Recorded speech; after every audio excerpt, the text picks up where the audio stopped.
All right, it's time for our weekly power rankings. Kwab and I give you our top 10 teams based off of vibes, baby. Vibes. Based off of vibes. Okay. It's not really based No, off of so much there's vibes. Because logic. There's logic. there's logic. Because if it was just vibes, this would be a completely different top It would 10. be. Trust me. Because there 1,000%. are teams I fight for that get shut down because my vibes are Right. out of the box. So Right. yeah. No, I agree. Because I'd be like, hey, number 3 is the Detroit Pistons. Skull. Nothing against the Pistons playing fantastic basketball, but they're not in the power rankings. Not yet. They could be, yet. though, soon. They're You getting never there. know. They're getting So there. honorable mention to the Pistons. Well, let's get started. In at number 10, we have the Indiana Pacers, who just beat the Pistons in Detroit. They come in at 23-19, again with a win in Detroit, a loss in Cleveland. They didn't have Halliburton, so I guess it's more forgivable, even though it shouldn't be forgivable to losing to the best team in the East. I don't know what I'm talking about. Point is, Pacers have been playing really good basketball. They have found a defensive identity. Halliburton has been playing better. I think this is an Eastern Conference playoff team that we're watching, and I think from this point forward, they're going to be playing about like 575, 600 basketball. Yeah, I agree. They've been playing really well. It doesn't matter that Miles Turner plays for Legos, guys. Doesn't matter. They've been hooping. If he can shoot the three, I don't care. Yeah, they've been hooping. They've been hooping. They've been playing well. Like all their players been stepping up with the injuries. So like you said, they're Eastern Conference playoff team. If they keep ascending in this the way they are, they could sneak in. They could possibly sneak in into the conference finals again and piss off Josh. Honestly, man, it won't piss me off this year. It pissed me off last year. I'm not gonna lie. Not gonna piss me off this year. This year makes more sense to me, but we'll talk about that another day. Yes. Coming in at number 9, it's the Los Angeles Clippers. After everything that went down in Los Angeles, they returned to Los Angeles and beat the Heat, the Nets, and then go to Portland and beat the Blazers. 3 just definitive, like, we got this, we're here type wins. Kawhi looked good against the Nets. And just a really good defensive team showing. I've been on the Clippers all year, not in the sense where I think they're contenders, but I think this is a really solid team. They're a really good defensive team. Need some work offensively. But that blowout against the Nets, man, how'd that feel? Why we keep bringing it up? That game didn't happen. Because I it don't was know historic, why. bro, and you're a Net fan. I have to know. For my close friends, stop texting me about the Clippers game. I didn't see it. I wasn't watching. Some of us have other stuff to do. Like, you know what I mean? I was sweeping my carpet. I wasn't gonna watch that game. You were sweeping your carpet at 11:30 Yes, I would rather do that than watch. Look, it was one team was out there doing light cardio, and one team, that was the Clippers, were working on your game. I knew it was gonna be some BS when I saw Kawhi come down. Like the second play was like da da da da da. I'm like, okay, well, I see what time we're on. Yeah. I don't know if anyone knows that move, but it was a double cross midi just. I'm like, what time are we on? Like, what are we doing? He was out there just like, yeah, I gotta work home. I gotta get this rust off. Let me get the ball real quick. That was a practice drill ass move. That was a practice drill ass game. Like, I'm not.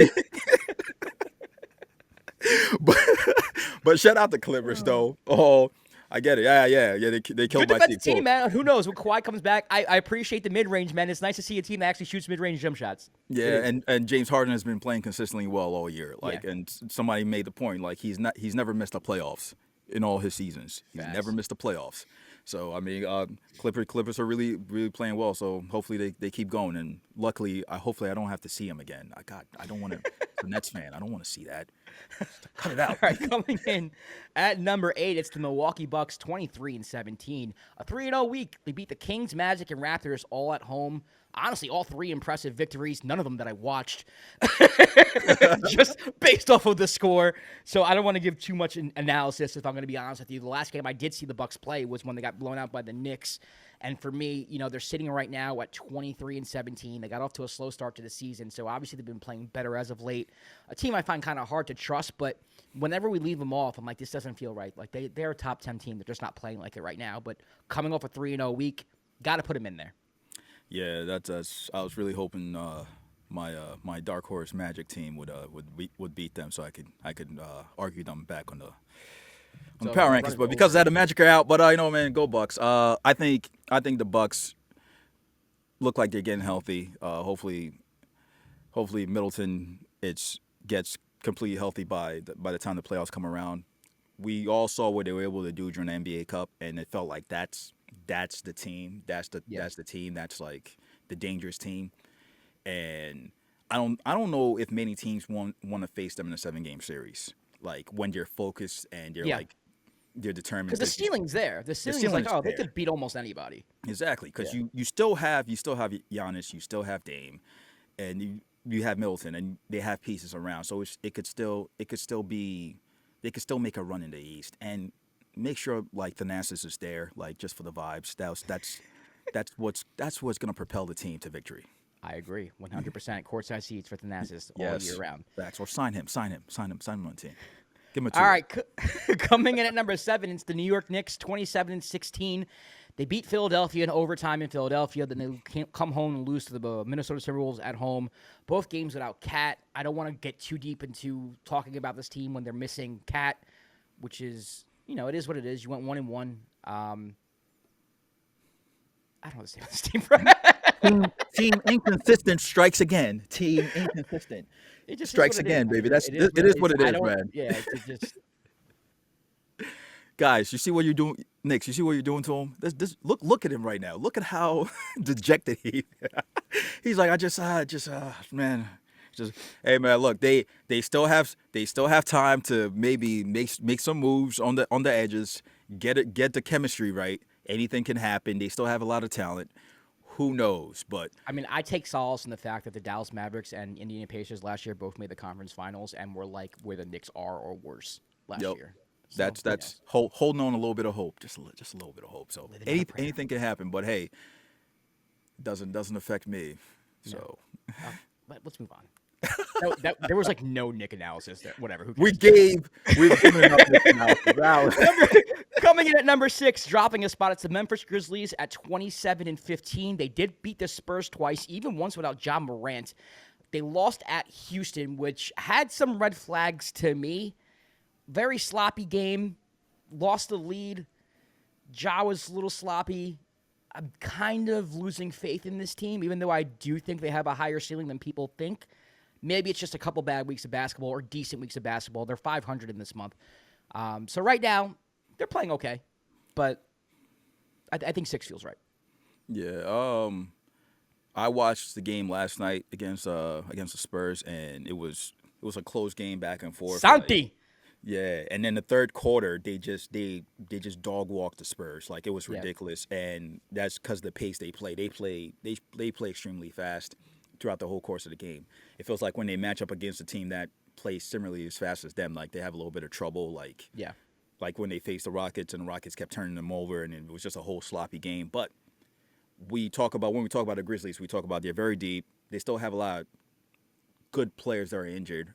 G.G. Jackson is coming back. He just had a stint in the G League, so hopefully they get him back. That's another wing / big they can put on the floor. So I still think they have a really good team. You do too. It's just we're talking top 5 teams in the league now. Like that's the area we're coming in right now. Yeah. So there's gonna be a little more like I don't know. Yeah. So it's just that. But like we both think they're a really good team. So I mean, they just gotta clean up a little things here and there. But again, another team I don't think a lot of teams want to see in the playoffs. All right, coming in at number 5, we have the Denver Nuggets wins against the Mavs and the Heat on the road. They did lose to the Rockets. They didn't have Jokic that game. To me, the Nuggets are finding themselves. I think they're getting a little bit into a groove. They've been playing better for the past month or so. Jamal Murray has been playing better. Aaron Gordon's back. He's been playing good. I do think they need another piece. And I say this every single time, and you're going to make me repeat it. Russell Westbrook's been having a really good year for them this year. What happened? Russell Westbrook's having a really good year for them this year. What happened? Russell Westbrook's having a really good year for them this year. Every power rankings, it's the same thing. I got to stop saying his name.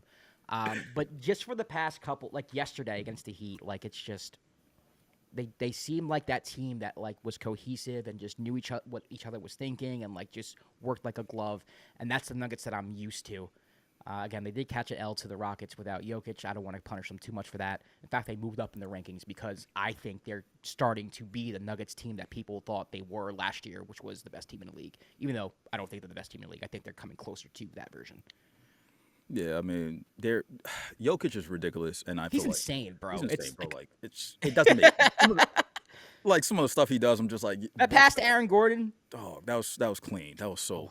Oh, love it. Dime. It was a dime. Dime. This is why it's called a dime. That's what that podcast was named after. Plays like that. We love crazy passes. Like that's we do. That was amazing. And like you said, the chemistry just when it's on point, it's on point. and Jamal Murray playing better changes everything. Yeah. They always get consistent play from Jokic. They've gotten consistent play from Westbrook, which we both didn't really expect because it's just you get the highs and lows from Westbrook, but him being able to play off Jokic has been phenomenal. Like just because he's just an active cutter, he also an active passer. Like it changes the way they play. Yes, they might need to make a move. I don't know. Again, and I've said this before in other power rankings. I don't know what that move will be. I don't know what to help the team out. But they're Cam Johnson. Stop it. Sorry, as long as Jokic is on the floor, they're a good team. They're always going to be a good team regardless. Well, they'll have a shot at least. Yeah, for sure. Yeah. All right, coming in at number 4, and honestly, I'm not going to lie. We'll talk about the number 3 team because I think the Rockets are coming in at number 4 and have a good chance of being at number 3 if this number 3 team doesn't get their act together. But coming in at number 4, it's the 27-13 Houston Rockets with wins over the Grizzlies and the Nuggets. They did lose in Sacramento. They didn't have Fred VanVleet. They got Tari back, which was nice, but almost had a nice comeback victory there. They're starting to hit the 3 more from the games that we've watched. I don't know the stats, but every time we watch a Rockets game, we go into the game all right, this is a team that has trouble shooting the 3, and they shoot the 3. I'm like, okay, they didn't have trouble tonight shooting the 3. And a lot of that is Jalen Green just turning the corner, man, and he's playing like a superstar. His athleticism is through the freaking roof, and inserting Amen Thompson in the starting lineup has really highlighted that and is bringing out the best in Jalen. Amen is also a really good defender, so it's tightened up the defense as well. Just a fun team to watch. We really enjoy watching the Houston Rockets, and I think they have a serious chance of maybe being a top 3 team in our power rankings coming soon if the Celtics don't get their act together. But Kwab, thoughts on the Rockets? 100% agree with everything you just said. 100% agree with everything you just said. And then getting Tari back, just that he adds a whole nother level to that. Love Tari. Love Tari. That's just a whole other level. That game earlier this year when he almost beat Golden State by himself. By himself. He had an oxygen tank at the end of the bench by himself because he was playing so freaking hard. He had 4 steals. It was insane. Incredible. Just crazy. And that's when we're just like, yo, that's yes. Yeah. Yes, they're a fun young team. Fun, defensively great. Like you said, putting Amen Thompson in the starting lineup has changed everything. Moving forward, we talked about this early in the segments in the episode we recorded earlier. We don't know if what they should do in terms of moves, but we love the team. If they keep winning, I don't know, man. They might creep up there. They're looking like they're creeping up there. So they're creeping up to the three spot. I'm not gonna lie, in my opinion at least. Yeah. And we can get to that right now. Number 3 is the Boston Celtics. They did beat the Magic at home. They lost to the Raptors on the road. They're 29-12. To me, the story here with Boston is they're not shooting the 3 nearly as well as they did last year. And I don't know if this is coming back down to earth or just a little bit of a slump. But it's the whole team. Every single one of the 3-point percentages are down. And that's what their whole game is based on. It's we're going to out-math you, and we're really freaking good at what we're doing. Yeah. But if you're not really, really freaking good at what you're doing and teams can keep pace with what you're doing, you're going to catch some L's. And you're going to catch some L's against teams like the Toronto Raptors when you're not hitting your shot. So for me, again, it's going to take a lot more for me to be out on the Celtics. They were my preseason pick to win again. I had them repeating. But they are looking, I wouldn't say more human, because I don't think they were otherworldly, but they're looking more vulnerable than I thought they would look at any point during the season. Yeah, some of the losses have been yeah, Raptors, what? But it. And they got smacked too. It wasn't even it was a close game. Yeah, that was crazy. But they killed the Magic, and it's just all right, there you are. There you are. Right. Yeah, I know you killed the Magic. Why would you kill the Magic? But I feel like it's a bit of a slump for the team. It happens, but as the season progresses and they get more healthy, getting Porzingis back more healthy, changes the way the team plays. Again, the whole thing about them trying to outmath you with the amount of threes they take is still ridiculous because when you look at the box scores after every game, you're just you shot how many of these? That's sometimes they don't go in. But again, they still have just from their starting lineup, when healthy, have one of the best defensive teams and one of the best offensive teams. It's true. You can't deny that. Like perimeter defense, interior defense, they got that in lock. Offensively, they feels like they have everything. I just feel like this is just a mini slump. They'll get out of it. They should be fine. Yeah, we'll see what they're really. I mean, we're going to see if they can flip that switch in the playoffs. Like, that's going to be the interesting thing to see. Yeah. Like, can you flip that switch?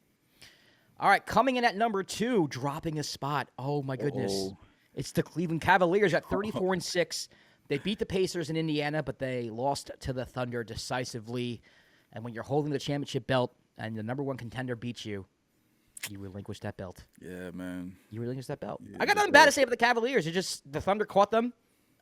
They destroyed them. It is what it is. They dropped the game to the Pacers last week too, so that's the records are not as good as it was before. They're not on the same pace as they were before. But outside of that, I literally have nothing bad to say. They're the number 2 team for a reason. Again, very well-oiled machine offensively. I cannot believe the season that Evan Mobley's having still. I mean, he's someone who Incredible. I thought was kind of overrated, and now I think I'm stupid for thinking that because he's a freaking beast. And I do think, I don't want to talk about their matchup with the OKC Thunder, but I do think having Jared Allen and Mobley working in tandem on the offensive end that they have all year is a big advantage for them. I've got no notes. You catch L's. It just is what it is. Yeah, and like you said, if you have the number 1 belt and you lose, it kind of ends up you get dropped down in the table, ladders, and chairs match. They got beat down completely.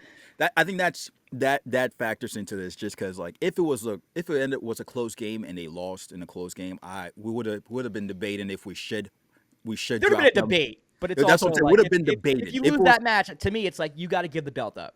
Yeah, but I'm saying if it was even like, let's say it was a 4-point game or just something where it was like, man, the momentum swung at the end and that's why it happened. Game was over at like in the third quarter. Like, and that was the problem. Me and you were like, what just happened? We were shocked. But that doesn't take away from how good the Cavs are. Right. It doesn't. We still think they're a really, really good team. The Cavs fans that have been arguing with the Thunder fans in the comments. Keep it up. No, y'all are nuts. But hey, just keep it up, but be respectful. Just be respectful. But it's actually fun to watch in the sense where it's like it feels like a new rivalry is forming because you have 2 teams that feel disrespected, 2 fan bases that feel like they're being overlooked and not talked about enough, and they're just as good as each other. So there's like a little bit of like a little rivalry forming. It's actually pretty cool to see. I'm not gonna lie. It's cool to be like at the beginning of it to see how it's forming, just to see how competitive it is. And both teams have really good teams. Yeah. Like you said, the Cavs front line, amazing. Mobley been playing out of this world. The way he's been, I think one thing, the way he's been comfortably shooting a 3 has been like, it's been just great to over watch. 40%, insane. That's and just the process of it, just not even him not hesitating when he's open. That's just that's been great to see. Pull-ups. Pull-ups. Now they go under on a screen on me. Oh, I'm pulling from 3, baby. Bang. You know what I mean? They still have a great team. They have a deep team. They are the best team in the East. Like, I wouldn't have said that at the beginning of the season. We had no idea they were going to be this crazy. Right. Like when we had tiers, we didn't have them as like the number 1 tier. And when they beat the Knicks earlier in the year, I'm like, I'll still take the Knicks in 7. And now I'm like, I'll take the Cavs in 5. Thank you. Guys, you Cavs fans, do you hear him? Please listen before you comment. Listen to what he's saying. He loves your team. He thinks you guys are really good. He's saying he was wrong of his assessment of your team at the beginning. Cavs fans have been cool. They've been cool. Both of them have been cool. They've been really, really dope, and it's kind of like it's crazy that both teams feel very what's the right not misrepresented, just like they don't have a lot of representation in which is terms of people which is like a mainstream media thing. I hate using that term mainstream media because I feel like it's so do I. But they should be. We should be talking about these teams all the time because you're really, really good. Right. And speaking of the other team, coming in at number 1, it's the OKC Thunder. They are 34-7. They beat Philadelphia in Philly. They beat the Cavs. They did lose to the Mavs, though, last night without SGA. Without SGA. So, not relinquishing that belt in my mind. To me, by far far the best defensive team in the league. I mean, one of the better defensive teams I've ever seen. I'm not gonna I don't even think that's hyperbole to say. I don't. There are very few teams I can think of off the top of my head that guarded the perimeter better than this OKC team, especially in an era where it's like everything is on the perimeter now. Like back in the 90s and things of that nature, you were running through the post. It was inside out. So like it was a different game. Like now everything's out in the perimeter. Everything's like 5 wide. Everything's pick and roll at the top. It's just a different type of game. And to be able to guard the perimeter as well as this team guards it is absolutely just insane. And we say it all the time. Like we watch OKC games and like they'll go zone or they'll be in drop coverage. But then there's like a switch they turn on. We're like, nah, we're switching everything and we're pressing up on you and you're not getting in the paint. We're locking you down. And it's insane to see. They have so many good defenders. Like everybody's a good defender on the team. It's insane. It's actually insane to watch them play. SGA right now is the MVP of the league. He had 40 against the Cavs in 3 quarters, which was ridiculous. If he played the fourth, he might have had 55. Yeah. So it's one of those things where this team, and I've said this before, like if you listen to early episodes, I didn't know how I felt about the Thunder because just coincidentally, every time I would watch them play, they would catch an L or they would win like an unimpressive game where they were down by like 15 and they came back, won by like 3 against like the Pacers when the Pacers weren't good. But yeah, I mean, watching them the past couple weeks has made me be like, oh, I get it. Yeah, you're nice. I see the vision. Them boys are nice. I know we early on in the power rankings, we really didn't give any Knicks analysis, and I'm just bringing this up. I'm sorry, Josh. Because I brought up the Clippers, right? That's I don't know what you're talking about. Okay, yeah. No. Defensively, the way the Thunder play is what people expected the Knicks to play in terms of the perimeter defense, like the way they lock down. Because when you talk about wing defenders, and on paper, I think that's what a lot of Knicks fans envision the level of activity, and it's not even close. Like the way the Thunder play defense is just abnormal. Like it doesn't make sense. It's sometimes. Fantastic. They're fantastic. Like it's crazy. Like it's just loose balls. You don't get any. Like you said, it feels like a switch gets turned on, and you're like, well, we're shutting everything down. Yeah. Even this game, the last game they played, losing to the Mavs, they were down by a lot and made a comeback, and it ended up being a close game. Usually that's when it's SGA time to go off when it's like a close game, and unfortunately he didn't play, but it was like it at certain points because I was watching the fourth quarter of that game. It still felt like they could have pulled off the victory, but it's been great seeing how well they've been playing, how well Jalen Williams has looked. He should be an all-star. SGA MVP should be MVP consideration. Number 1 team in the league. They got the championship belt. Like it is what it is. All right, that's going to wrap it up for our power rankings and for our episode. If you want, you can follow the Dime at the Dime NBA. I'm Josh Rodriguez at Josh_Rodriguez_. He's Kwab at Kwab, a.k.a. Yes. Stay tuned for another episode of the Dime coming soon. Game reactions this week. It is rivalry week, so there should be some good games. There should be some good games, including our Nets and Knicks, which is a great game. Everybody wants us to react to that, I'm sure. Do you guys? They don't. Put in the comments if you really care for that. If you really let us know what games you want us to react to, though, seriously, and what teams you want us to show love to. We definitely want to hit the whole NBA. And again, like I said last time, we're not going to recap like Hornets Jazz. Sorry, just not happening. Guys, if you want to see Hornets Jazz, please put it in the comments that you want to see Hornets Jazz, and we'll do recap Hornets Jazz when it happens. If it happened last week, I don't know what's happened again. But anyway, I don't know why I know that. We'll see you next time for the episode of the Dime. Peace.